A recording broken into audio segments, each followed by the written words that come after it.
आज का पहला बैंक प्रशांत सर आपसे शुरू करना चाहेंगे। आज जिसमें शानदार मूव है वही यूको बैंक 3% ऊपर सर। ये वो बैंक्स हैं सर, चले नहीं बहुत दिन से और बहुत सवाल हमारे पास आते हैं। क्या अब इनका वक्त आ गया, क्योंकि अब इससे बड़ा मूव होगा नहीं। यूको बैंक ने आज खबर भी है कि 3-4 बैंकों ने जो है वो अब लेंडिंग रेट जो है वो घटा दिए 50 बेसिस पॉइंट के आसपास से, ताकि ज़्यादा से ज़्यादा जो है लोन ग्रोथ जो है वो बढ़ाई जा सके। आपकी टिप्पणी यूको बैंक को लेकर के अभी क्या रहेगी? देखो, वैल्यूएशन टर्म थोड़ा सा ये छोटे बैंक मुझे आज यूको बैंक एक्सपेंसिव लग रहा है। बाकी 2-3 बैंक जो कैनरा बैंक हो, बैंक ऑफ इंडिया हो, या इंडियन बैंक हो या बैंक ऑफ बड़ौदा हो, वो एक प्राइस टू बुक वाले के नीचे ट्रेड कर रहे हैं, तो वहां पे मुझे आपसे ज्यादा लग रहा है। यूको बैंक ट्रेंड तो अच्छा है, स्ट्रांग है। मुझे लगता है कि स्टॉक 38 लेकर 48 तक जा सकता है इन दी शॉर्टर पीरियड ऑफ टाइम, मतलब 3 मंथ्स टू 6 मंथ्स के आसपास अगर किसी को व्यू लेना है तो ये 38-40 तक हो सकता है। बट वैल्यूएशन थोड़ा एक्सपेंसिव है। किसी को अगर ऑल्टरनेट के लिए जाना है तो bank of Baroda looks good. ठीक है, हम एक एक करके डिस्कस करेंगे सबके लेवल सर, क्योंकि अब 10-15 मिनट इसको देंगे इस सेगमेंट को हम। तो यूको बैंक पे ये बात निकल करके आती हुई, और यहाँ पर जरा बैंक ऑफ महाराष्ट्र देखिए सर, प्रदीप जी आप 3.5% ऊपर है, 56-57 के आसपास। ये तमाम वो शेयर हैं जो कि सस्ते हैं, लोगों का रुझान रहता है लेकर के लोग बैठे हुए हैं, लेकिन करीब 1 साल से ये शेयर चल नहीं रहे। आज 3.25% की तेज़ी बैंक ऑफ महाराष्ट्र में 57 रुपये के आसपास का लेवल अब देखने को मिल रहा है। कैसे देख रहे हैं सर आप? नो डाउट स्ट्रक्चर पॉजिटिव है विपुल जी, अभी जिनके पास है बने रहिए। फ्रेश बाय इस काउंटर पे अभी मैं नहीं दूंगा, लेकिन मुझे लगता है कि स्टॉक पर्टिकुलर सेगमेंट अभी सेक्टर अभी चला नहीं तो चलेगा। और आपका एक प्रीवियस ट्रेंड रहा है विपुल जी कि आप जब भी जो भी सेक्टर को लेके आपने बात किया, उसी दिन नहीं तो सेकेंड दिन नहीं तो मैक्सिमम थर्ड दिन, 3 दिन के अंदर उस पर्टिकुलर सेगमेंट पे मूव आया है। अब देखिए बहुत दिन से चला नहीं है, पता नहीं आपने क्या सोच के अभी ये थीम लिया है। अभी बैंक निफ्टी भी ऑल टाइम हाई के आसपास है, रेट कट हो चुका है, पीएसयू चला नहीं है। So no doubt entire theme चलेगा। अभी 56 के आसपास चल रहा है, 56-57। मुझे लगता है नेक्स्ट जो रेजिस्टेंस है वो बेसिकली है 60 के आसपास। तो एक 60 अगर क्रॉस करके सस्टेन करता है, उस केस में एक बार 67 से 68 का टारगेट आना चाहिए, लेकिन अभी के लिए टारगेट होगा 60। ठीक है, इमीडिएट टारगेट ये है, और आगे के लिए जब ये लेवल क्रॉस होंगे तो हम दोबारा आपके प्रश्न लेंगे। तो जो लोग के भी क्वेरीज यहाँ पर महाराष्ट्र बैंक में विकास हुड जी का सवाल था, इसके अलावा जैसे डेली लाइफ है, हमारी एक दर्शक पुष्पा जी हैं दिल्ली से। प्रशांत जी कह रहे हैं कि पुरानी बाइंग है, क्या करूं, अभी क्या करना चाहिए, कम हुआ है, लॉस कम हुआ है पहले से। तो अभी आईओबी इंडियन ओवरसीज़ बैंक, ये भी शेयर जो है आज मोमेंटम में है, 3-3.25% ऊपर 40-41 के आसपास चल रहा है। बहुत लोग लॉस में हैं लंबे समय से जो वेट कर रहे हैं। अभी क्या करना चाहिए? 40-41 के लेवल पे चल रहा है, क्या यहाँ पर कोई आगे चल करके तेज़ी की संभावना है, और टारगेट क्या रहेंगे करंट लेवल के आधार पे? अगर पीएसयू बैंक्स का ट्रेंड पॉजिटिव मेंटेन रहा अगले शॉर्ट टर्म के लिए, तो मुझे लगता है कि स्टॉक 45, 46, 47 ये रेंज तक जाने की कोशिश करेगा। देखो, एज ए सेक्टर ऑब्वियसली जिस तरीके से रेपो रेट और सीआरआर रेट जो कट हुए हैं, तो ऑब्वियसली बैंकिंग सेक्टर में बहुत अच्छा मोमेंटम आएगा। जैसे मैंने बताया आपको, एनबीएफसी में ज्यादा मोमेंटम रहेगा, बट पीएसयू बैंक में थोड़ा सा 3-4 स्टॉक्स बहुत वैल्यूएशन में एक्सपेंसिव है, कुछ चीप लग रहा है। आईओसी फिर भी मुझे लग रहा है फिर भी ये एक्सपेंसिव स्टॉक है इन टर्म्स ऑफ वैल्यूएशन। जो अर्लियर बैंक था वो 1.3 प्राइस टू बुक वैल्यू चल रहा था, ये भी देख रहे तो 2.5 के आसपास चल रहा है, जो बहुत एक्सपेंसिव माना जाता है छोटे बैंकों में, वो भी पीएसयू के आसपास। बट अगर ट्रेंड पॉजिटिव रहेगा तो मुझे लगता है 45 के आसपास ये जाना चाहिए very short period of time. ठीक, अगली कंपनी लेकर के आते हैं, अगला बैंक लेकर के आते हैं सेंट्रल बैंक, जिस पर कि सवाल भी लगातार, जैसा कि हमने लोगों से कहा, आप अपनी उनके नाम को हम मेंशन करते रहेंगे बीच बीच में। दीपक कुमार जी का नाम है सेंट्रल बैंक को लेकर के। सर अभी सेंट्रल बैंक पे अगर हम लेवल्स पे ध्यान दें तो 40-41, माफ़ कीजिएगा, सेंट्रल बैंक पे अगर हम बात करें तो अभी ये चल रहा है 40 के आसपास, 2% की तेज़ी देखने को मिल रही है। बीते एक महीने में 19% चला भी है। तो रिकवरी के मोड में ये सारे बैंक्स हैं, लेकिन ये है कि क्या इस रिकवरी में कहाँ तक जाएंगे? आपकी टिप्पणी क्या रहेगी प्रदीप जी? देखिए नेक्स्ट जो रेजिस्टेंस है मुझे लगता है 45-46 के आसपास, तो 46 तक तो जाना चाहिए डेफिनेटली। उसके बाद अगर सस्टेन करता है एक बार हमको 50 के ऊपर भी जाते हुए दिखेंगे। अभी जिनके पास है बने रहिए with A strictly stop loss of 3650।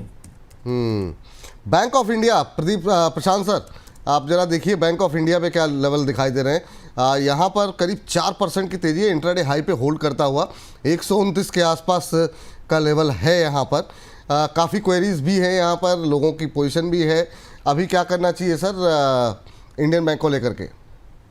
Again sir, जिस तरीके से वैल्यूएशन की सब देखता हूँ, मुझे एक स्टॉक अच्छा लगता है यहाँ पे, 1 से नीचे ट्रेड कर रहा है प्राइस टू बुक वैल्यूएशन के हिसाब से। स्टॉक रिसेंटली अच्छा मोमेंटम भी दे दिया, तो मुझे लगता है कि अपसाइड लिमिटेड है, बट ट्रेंड बहुत पॉजिटिव रहेगा। Trend it can move up to 135 136।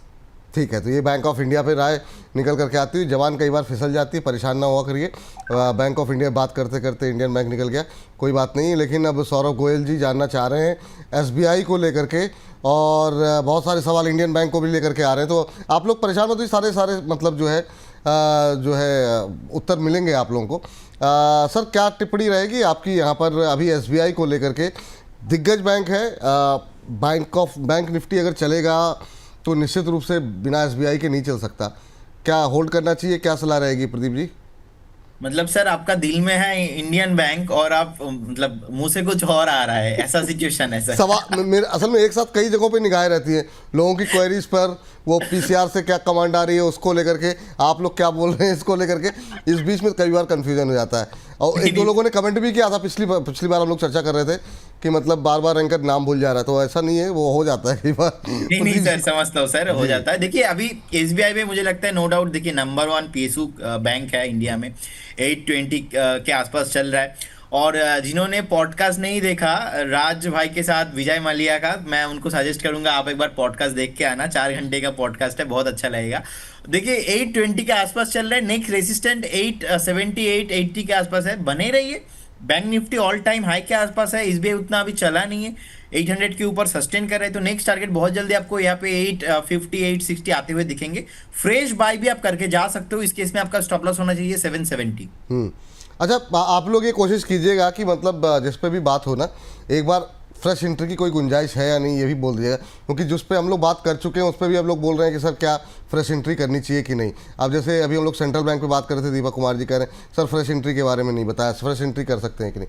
वो थोड़ा सा सर एक जरा प्रशांत जी आप देख लीजिए जरा, सेंट्रल बैंक क्या फ्रेश एंट्री कर सकते हैं क्या? और दूसरा मेरा जो अगला सवाल है वो इंडियन बैंक को ही लेकर के है, क्योंकि इंडियन बैंक पे काफ़ी ज़्यादा सवाल भी आ रहे थे। इस्लाम खान साहब ने सवाल किया है, सवाल पूरा लिखा कीजिए, ले रखे हैं, लेना चाह रहे हैं इस्लाम भाई, ताकि मतलब और डिटेल में डिस्कशन हो जाए ना, तो वो ज़्यादा ठीक रहेगा आप लोगों के लिए।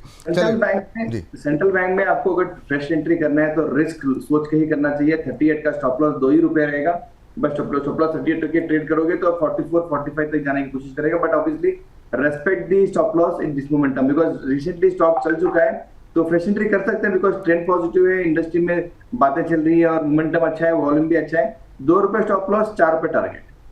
ठीक। और Indian bank sir, Indian bank पे जो फ्रेश सवाल था उसको लेकर के, या फ्रेश सवाल क्या मतलब हम लोग डिस्कस कर ही रहे हैं, तो इंडियन बैंक पे अभी क्या करना चाहिए? मोमेंटम अच्छा है, 2-2.25% की से ज़्यादा की मजबूती इंडियन बैंक में यहाँ पर देखने को मिल रही है, 649-50 के आसपास ट्रेड करता हुआ इंट्राडे हाई पे। आई थिंक ट्रेंड पॉजिटिव है, उसके सबसे मैं बोल रहा हूँ कि स्टॉप लॉस से मेंटेन करके वहाँ पे ट्रेड करना चाहिए। स्टॉप लॉस शुड बी 626 और target should B anywhere between 660 और 680। 680 ठीक है। फ्रेश एंट्री की गुंजाइश है यहाँ पे सर? कर सकते हैं सर, स्टॉप लॉस को मेंटेन करना चाहिए। तो स्टॉप लॉस आप लोग 2 चीज़ों का ध्यान रखिए, भले ही बाद में एक बार दोबारा प्रोग्राम ये सेगमेंट हम अभी 2:30 बजे फिर से अपलोड करेंगे आप लोगों के लिए, तो आराम से स्टॉप लॉस टारगेट नोट कर लीजिए। स्टॉप लॉस बहुत लोग नहीं लगाते हैं, वो थोड़ी सी समस्या हो जाती है बाद में फिर लोगों के लिए। लोगों को टारगेट तो याद रहते हैं लेकिन स्टॉप लॉस लोग भूल जाते हैं। चलिए अगली कंपनी पे बातचीत करते हैं, और प्रदीप जी जरा बातचीत आपसे करना चाहेंगे जम्मू कश्मीर बैंक को लेकर के। यहाँ पर एक जो दुर्घटना हुई थी, एक आतंकी हमला जो हुआ था, उसके बाद से थोड़ी सुस्त चल रही थी, दबाव भी देखने को मिला, लेकिन अब रिकवरी काफ़ी शार्प आई है और करीब 20% से ज़्यादा की रिकवरी।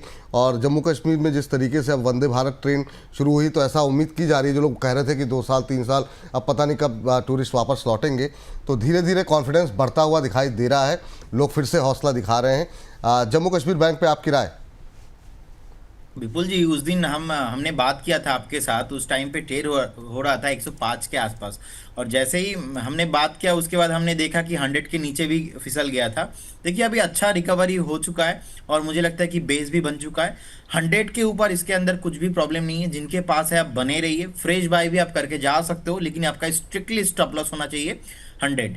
100 आपका स्ट्रिक्टली स्टॉप लॉस होना चाहिए, बने रहिए। बहुत जल्दी आपको यहाँ पे 112 से लेके 115 का टारगेट आते हुए दिखेंगे, और 115 के ऊपर जैसे ही सस्टेन होगा ना, इसका जो नेक्स्ट ऑल टाइम हाई है वो भी आने का पॉसिबिलिटीज है, क्योंकि गवर्नमेंट अभी बहुत स्ट्रिक्ट है जम्मू एंड कश्मीर में, और मुझे लगता है कि इसमें 100 के ऊपर कुछ भी प्रॉब्लम नहीं है।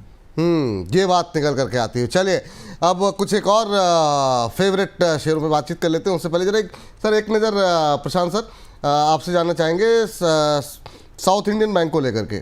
ये सर इसका राइट इशू आया था और राइट इशू के बाद से 30 का लेवल मतलब क्रॉस करने को राजी नहीं, लेकिन अब ऐसा लग रहा है कि ये दोबारा भरोसा दिखा रहा है कि ये 30 के ऊपर जा रहा है। क्या इस पे अब टारगेट दिखाई दे रहे हैं आपको? 29-30 रुपये में बहुत लोगों ने राइट इशू पे लेकर के बैठे हुए हैं, जो सवाल आते हैं हमारे पास। अभी क्या करना चाहिए सर?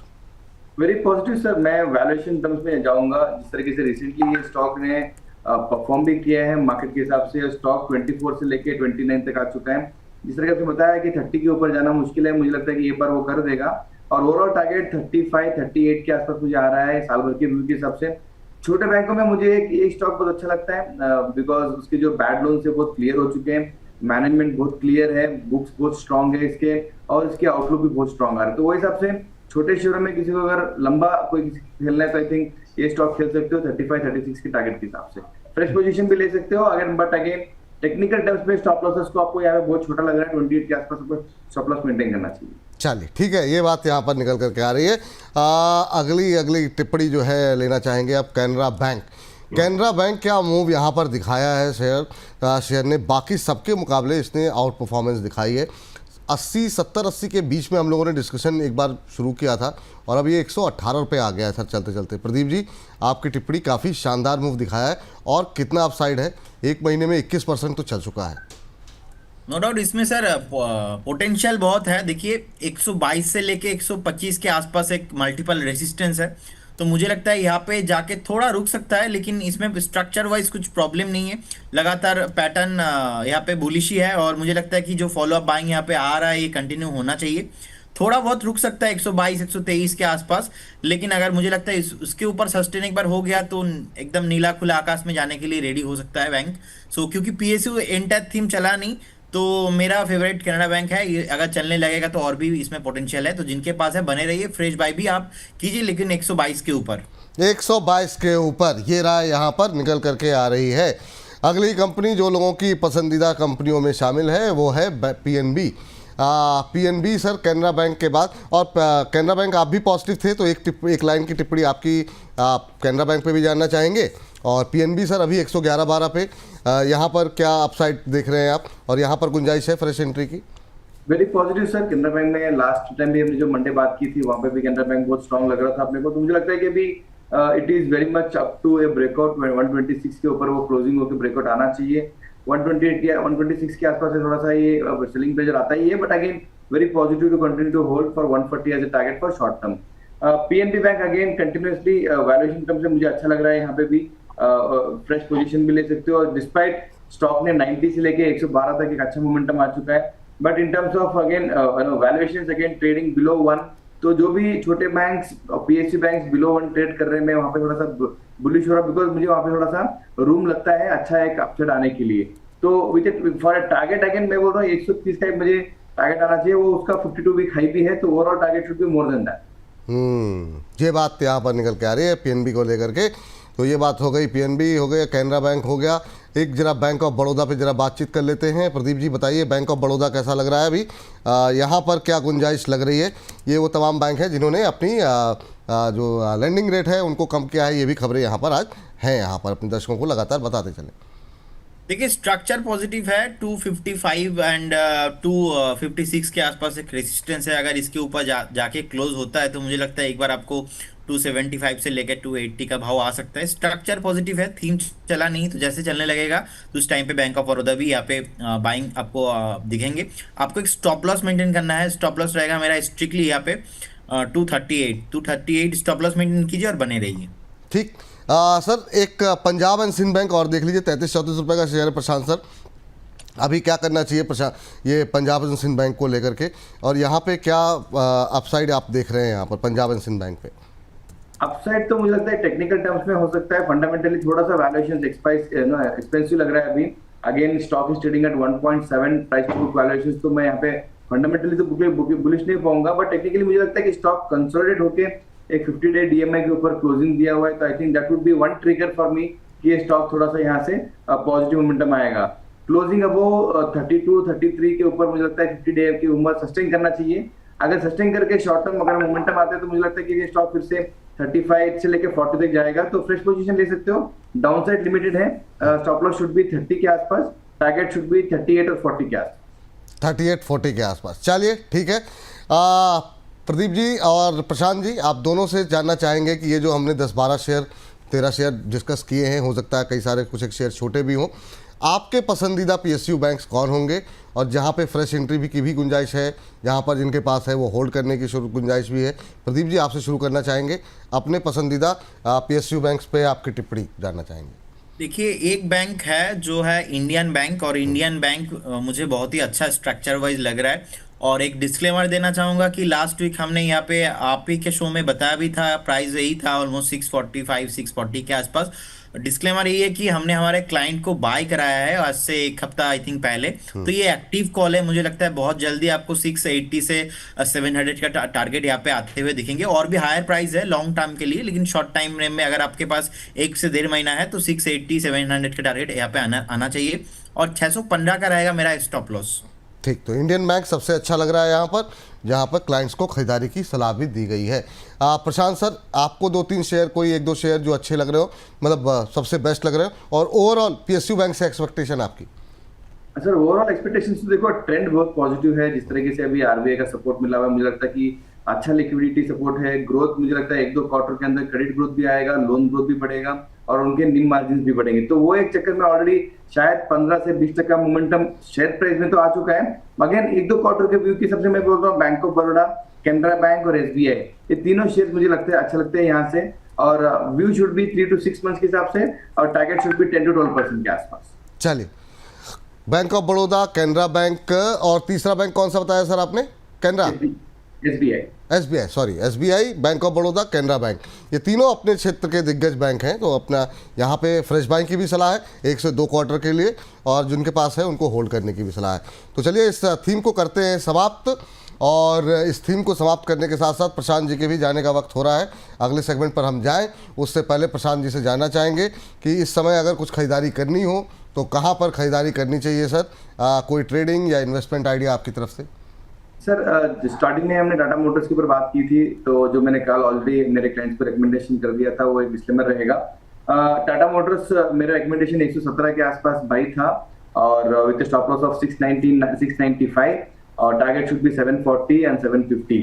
तो मुझे लगता है कि जो रेयर अर्थ का जो न्यूज़ है, मुझे लगता है कि वो डिस्काउंट हो चुका है अभी, और गवर्नमेंट के साथ वो चाइनीज गवर्नमेंट के साथ ऑलरेडी पॉजिटिविटी आ चुकी है। वो अनाउंसमेंट शायद ये वीक में आ जाएगा, तो स्टॉक अच्छा मोमेंटम आ सकता है और स्ट्रॉन्ग भी लग रहा है आज। सेकंड स्टॉक एक छोटी स्टॉक है, ईपैक ड्यूरेबल्स, जो AC का आउटसोर्स मॉडल करता है। तो मुझे लगता है वो भी बहुत अच्छा लग रहा है मुझे यहाँ पे। टेक्निकली ये स्टॉक ने अंडर परफॉर्म किया है लास्ट 15-20 दिनों से। मुझे लगता है कि डाउन साइड प्रोटेक्टेड है ये लेवल से, और almost near to bottom trade कर रहा है। तो stop loss 339, target should be 380 and 395। EPACK durables fundamentally बहुत स्ट्रॉन्ग लग रहा है मुझे यहाँ पे। और third stock should be again PPL pharma, Piramal pharma. मुझे लगता है कि यहाँ से एक्यूमुलेट करना चाहिए।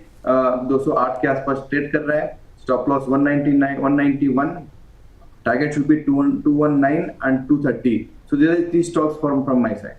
सर ये जो तीनों शेयर आप बताए हैं ना, ये तीनों पे ही इतने सवाल है कि मैं क्या बताऊं। पिरामल फार्मा, पंकजा कुमार जी, मतलब कार्यक्रम शुरू होने के थोड़ी देर बाद से लगातार सवाल पूछ रहे थे, हम ले नहीं पाए। कह रहे हैं कि सर यहाँ पर क्या ब्रेकआउट हो गया है क्या?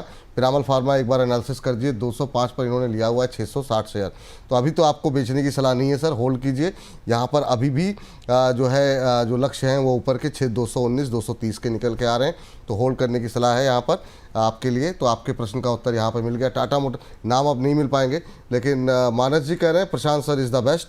तो प्रशांत जी, आपके बहुत सारे फॉलोअर्स भी यहाँ पर आपके लिए टिप्पणी कर रहे हैं। टाटा मोटर्स पे खरीदारी की सलाह है। एक बड़ा कंसर्न जो है रियर अर्थ को लेकर के लगातार बना हुआ है, लेकिन वो कह रहे हैं काफ़ी हद तक डिस्काउंट हो गया। प्रशांत जी 740 750 का टारगेट यहाँ पर के लिए जो है खरीदारी कर सकते हैं। स्टॉप लॉस नोट करते रहिए 695 के स्टॉप लॉस के लिए, के साथ आपको आगे बढ़ना है। तीसरी ईपैक ड्यूरेबल, ये पिछले एक हफ्ते से हमारे पास सवाल आ रहे हैं, लेकिन इस पर बातचीत नहीं हो पाई है। ईपैक ड्यूरेबल पे आज बातचीत हो रही है, जरा स्क्रीन पर लेकर के आइए। ये भी खरीदारी की सलाह है। यहाँ पे 380 395 के टारगेट देखने को मिल सकते हैं, और 339 का स्टॉप लॉस लगाने की सलाह है।